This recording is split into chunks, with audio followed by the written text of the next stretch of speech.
ಭಾರತ ಸಂವಿಧಾನದಲ್ಲಿ ಸಂವಿಧಾನಿಕ ತಿದ್ದುಪಡಿಗಳ ಬಗ್ಗೆ 368ನೇ ಆರ್ಟಿಕಲ್ ಈ ಕ್ವಶನ್ ಬಂದಿದೆ.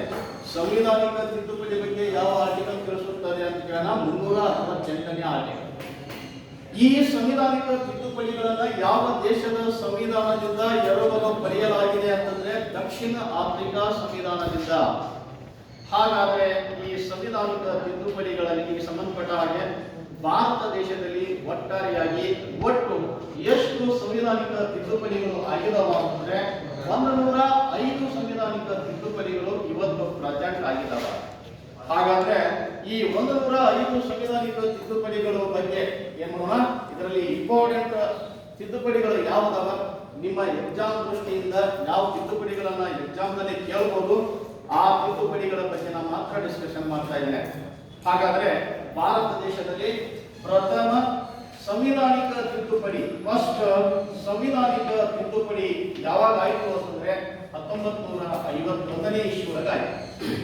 ಭಾರತ ದೇಶದಲ್ಲಿ ಫಸ್ಟ್ ಸಂವಿಧಾನಿಕ ತಿದ್ದುಪಡಿ ಆದದ್ದು 1951ನೇ ಇಸ್ವಿಯೊಳಗೆ. ಯಾವ ವಿಷಯಕ್ಕೆ ಸಂಬಂಧಪಟ್ಟ ಹಾಗೆ ಅಂತಂದ್ರೆ ಭೂ ಸುಧಾರಣಾ ಕಾಯ್ದೆಗಳಿಗೆ ಸಂವಿಧಾನಾತ್ಮಕ ರಕ್ಷಣೆ ನೀಡಲು 9ನೇ ಅನುಸೂಚಿಗೆ ಏನ್ ಮಾಡಿದಾರ, ಸೇರಿಸಿದಾರ.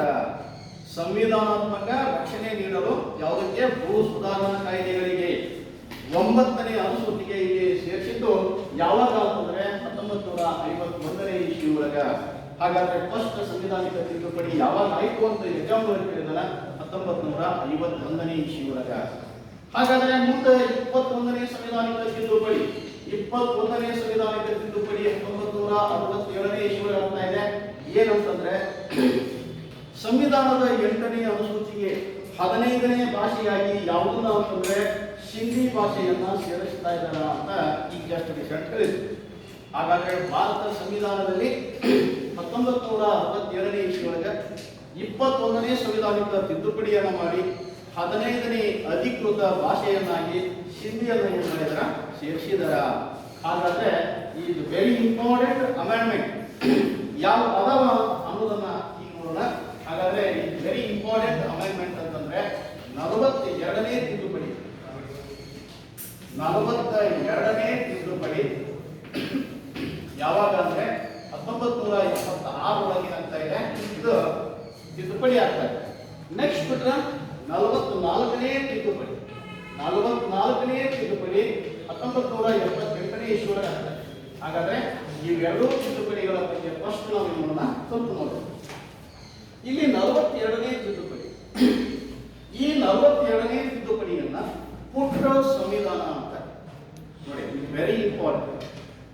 ಇವೆರಡು ಅಮೆಂಡ್ಮೆಂಟ್ ನೀವು ಸ್ವಲ್ಪ ನೋಡಿದರೆ ಎಕ್ಸಾಮ್ ಹೋಗುವ ಪೂರ್ವದಲ್ಲಿ 42 ಮತ್ತು 44ನೇ ತಿದ್ದುಪಡಿಯನ್ನು ನೋಡ್ಕೊಂಡು ಹೋದರೆ ನಿಮ್ಮ ಎಕ್ಸಾಮ್ನಲ್ಲಿ ಕಂಪಲ್ಸರಿಯಾಗಿ 1 ರಿಂದ 2 ಪ್ರಶ್ನೆಗಳು ಸಿಗ್ತವೆ.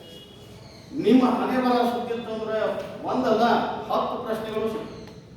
ಯಾಕಂದ್ರೆ ಇದು ವೆರಿ ವೆರಿ ಇಂಪಾರ್ಟೆಂಟ್ ಅಮೆಂಡ್ಮೆಂಟ್. 42ನೇ ತಿದ್ದುಪಡಿ ಮುಖಾಂತರ ಏನ್ ಬದಲಾವಣೆ ಆಗಿದೆ, 44ರ ಮುಖಾಂತರ ಏನ್ ಬದಲಾವಣೆ ಆಗಿದೆ ಅನ್ನೋದನ್ನ ಇವತ್ತು ನೋಡಿ. 42ನೇ ತಿದ್ದುಪಡಿ ಮುಖಾಂತರ ನೋಡಿ, ಸಂವಿಧಾನದ ಪ್ರಸ್ತಾವನೆಗೆ ಸಮಾಜವಾದಿ, ಜಾತ್ಯತೀತ ಮತ್ತು ಐಕ್ಯತೆ ಪದಗಳನ್ನು ಏನ್ ಮಾಡಲಾಯಿತು, ಸೇರಿಸಲಾಯಿತು. ಸಂವಿಧಾನದ ಪ್ರಸ್ತಾವನೆಗೆ, ನಿಮಗೆ ಪ್ರಸ್ತಾವನೆ ಹೇಳಬೇಕಾದ್ರೆ ಹೇಳಿದ್ದೇನೆ, ಪ್ರಸ್ತಾವನೆಗೆ 1976 42ನೇ ತಿದ್ದುಪಡಿ ಮುಖಾಂತರ ಸಮಾಜವಾದಿ, ಜಾತ್ಯತೀತ ಮತ್ತು ಐಕ್ಯತೆ ಪದಗಳನ್ನು ಸೇರಿಸಿದ್ದಾರೆ. ಹಾಗಾದ್ರೆ ಪ್ರಸ್ತಾವನೆಗೆ ಇಲ್ಲಿಯವರೆಗೆ ಎಷ್ಟು ಬಾರಿ ತಿದ್ದುಪಡಿಗಳಾಗಿದಾವ ಅಂತ ಕೇಳಿದ್ರೆ ಒಂದೇ ಬಾರಿ ಅಂತ. ಒಟ್ಟಾರೆ ಸಂವಿಧಾನಕ್ಕೆ ಎಷ್ಟು ಅಂತ ಕೇಳಿದ್ರೆ 105 ಬಾರಿ ಅಂತ. ಹಾಗಾದ್ರೆ ಪ್ರಸ್ತಾವನೆಗೆ ಸೇರಿಸಿದ್ದು ಸಮಾಜವಾದಿ, ಜಾತ್ಯತೀತ ಮತ್ತು ಐಕ್ಯತೆ ಪದಗಳನ್ನ. ಮತ್ತೇನ್ ಸೇರಿಸ್ತಾ ಇದ್ದಾರ, ಮೂಲಭೂತ ಕರ್ತವ್ಯಗಳನ್ನ ಸಂವಿಧಾನದ ಭಾಗ 4A ಹಾಗೂ 51A ಎಷ್ಟು ಕರ್ತವ್ಯ ಅಂತಂದ್ರೆ 10 ಮೂಲಭೂತ ಕರ್ತವ್ಯಗಳನ್ನ ಸೇರಿಸ್ತಾರೆ. ಹಾಗಾಗಿ ನಮ್ಮ ಸಂವಿಧಾನಕ್ಕೆ 10 ಕರ್ತವ್ಯಗಳನ್ನ ಸೇರಿಸಿದ್ದು 1976. 42ನೇ ತಿದ್ದುಪಡಿ ಮುಖಾಂತರ 10 ಮೂಲಭೂತ ಕರ್ತವ್ಯಗಳನ್ನ ಸೇರಿಸಿದಾರ. ಹಾಗಾದ್ರೆ ಮತ್ತೆ ಏನ್ ಸೇರಿಸಿದಾರ ಅಂದ್ರೆ ಲೋಕಸಭಾ, ರಾಜ್ಯಸಭಾ ಸದಸ್ಯರ ವಿಧಾನಸಭಾ, ಲೋಕಸಭಾ ಮತ್ತು ವಿಧಾನಸಭಾ ಸದಸ್ಯರ ಅಧಿಕಾರಾವಧಿಯನ್ನ 5 ವರ್ಷದಿಂದ 6 ವರ್ಷಕ್ಕೆ ಏರಿಕೆ ಮಾಡಿದಂತ ಸಂವಿಧಾನಿಕ ತಿದ್ದುಪಡಿ ಯಾವುದು ಅಂತ ಇದು ಕೂಡ PSI ಕೇಳ್ತಾರೆ. ಲೋಕಸಭೆ ಮತ್ತು ವಿಧಾನಸಭೆಯ ಸದಸ್ಯರ ಅಧಿಕಾರಾವಧಿ 5 ವರ್ಷದಿಂದ 6 ವರ್ಷಕ್ಕೆ ಏರಿಕೆ ಮಾಡಿದ ತಿದ್ದುಪಡಿ ಯಾವುದು ಅಂತಂದ್ರೆ ಈ 42ನೇ ತಿದ್ದುಪಡಿ. ಇದನ್ನ ಪುಟ್ಟ ಸಂವಿಧಾನ ಅಂತ ಕೂಡ ಕರೀತಾರೆ. ಅಷ್ಟೇ ಅಲ್ಲ, ಅತ್ಯಂತ ದೊಡ್ಡ ತಿದ್ದುಪಡಿ ಯಾವುದು ಅಂತ ಹೇಳಿದ್ರೆ 42ನೇ ತಿದ್ದುಪಡಿ ಅಂತ. ಇಡೀ 105 ಅತಿ ದೊಡ್ಡ ತಿದ್ದುಪಡಿ 42ನೇ ತಿದ್ದುಪಡಿ. ಹಾಗಾಗಿ ಇದ್ರ ಮುಖಾಂತರ ಮತ್ತೇನು ಸೇರಿಸಿದಾರ, ರಾಜ್ಯ ಪಟ್ಟಿಯಲ್ಲಿರುವ ನೋಡಿ, ರಾಜ್ಯ ಪಟ್ಟಿಯಲ್ಲಿರುವ ಶಿಕ್ಷಣ, ಅರಣ್ಯ, ತೂಕ, ಅಳತೆ ಮತ್ತು ನ್ಯಾಯ ಪದಗಳನ್ನ ಸಮವರ್ತ ಪಟ್ಟಿಗೆ ಏನ್ ಮಾಡಿದಾರ, ವರ್ಗಾವಣೆ ಮಾಡಿದಾರ. ಹಾಗಾದ್ರೆ 3 ಪಟ್ಟಿಗಳ ಬಗ್ಗೆ ಹೇಳಿದೆನ, ಕೇಂದ್ರ ಪಟ್ಟಿ, ರಾಜ್ಯ ಪಟ್ಟಿ, ಸಮವರ್ತ ಪಟ್ಟಿ. ಕೇಂದ್ರ ಪಟ್ಟಿಯಲ್ಲಿ ಇವತ್ತು 100 ವಿಷಯಗಳು, ರಾಜ್ಯ ಪಟ್ಟಿಯಲ್ಲಿ 61 ವಿಷಯಗಳು, ಸಮವರ್ತ ಪಟ್ಟಿಯಲ್ಲಿ 52 ವಿಷಯಗಳು ಅಂತ ಹೇಳಿದೆ.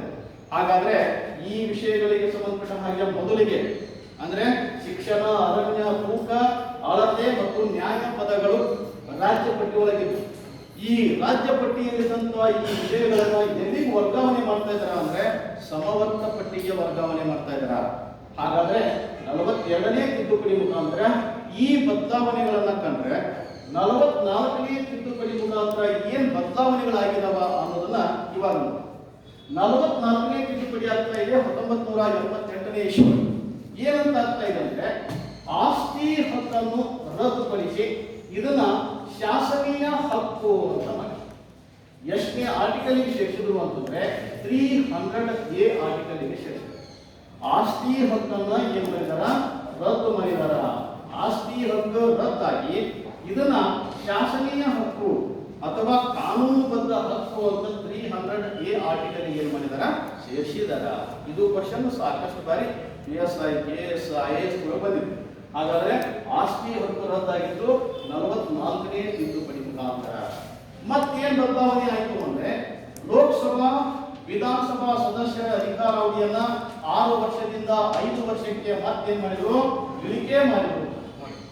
1 ವರ್ಷ ಹೆಚ್ಚಿಗೆ ಆದಂತಹ ತಿದ್ದುಪಡಿ 42ನೇ ತಿದ್ದುಪಡಿ, 1 ವರ್ಷ ಕಡಿಮೆ ಮಾಡಿದ ತಿದ್ದುಪಡಿ 44ನೇ ತಿದ್ದುಪಡಿ. 6 ವರ್ಷ ಇದ್ದಿದ್ದನ್ನ 5 ವರ್ಷಕ್ಕೆ ಮತ್ತೆ ಇಳಿಕೆ ಮಾಡಿದ್ರು. ಆ ಸಂವಿಧಾನಿಕ ತಿದ್ದುಪಡಿ ಯಾವುದು ಅಂತಂದ್ರೆ 44ನೇ ತಿದ್ದುಪಡಿ. ಹಾಗಾದ್ರೆ ಈ 44ನೇ ತಿದ್ದುಪಡಿ ಮುಖಾಂತರ ಮತ್ತೇನ್ ಬದಲಾವಣೆ ಆಯಿತು ಅಂತಂದ್ರೆ ಲೋಕಸಭಾ, ರಾಜ್ಯಸಭಾ, ವಿಧಾನಸಭೆಗಳಲ್ಲಿ ಕೋರಂ ಪದ್ಧತಿಯನ್ನ ಅಳವಡಿಸಿಕೊಳ್ಳಲಾಯಿತು. ನಿಮಗೆ ಕೋರಂ ಅಂತಂದ್ರೆ ಹಾಜರಾತಿ ಅಂತ ಹೇಳಿದ್ರು. ಹಾಗಾದ್ರೆ ಕೋರಂ ಎಷ್ಟಿರಬೇಕು ಅಂದ್ರೆ 1/10 ಇರಬೇಕು ಅಂತ ಇದೆ. ಹಾಗಾದ್ರೆ ಈ ಕೋರಂ ಪದ್ಧತಿಯನ್ನ ಅಳವಡಿಸಿಕೊಂಡದ್ದು ಎಷ್ಟನೇ ಸಂವಿಧಾನಿಕ ತಿದ್ದುಪಡಿ ಮುಖಾಂತರ ಅಂದ್ರೆ 44ನೇ ಸಂವಿಧಾನಿಕ ತಿದ್ದುಪಡಿ ಮುಖಾಂತರ.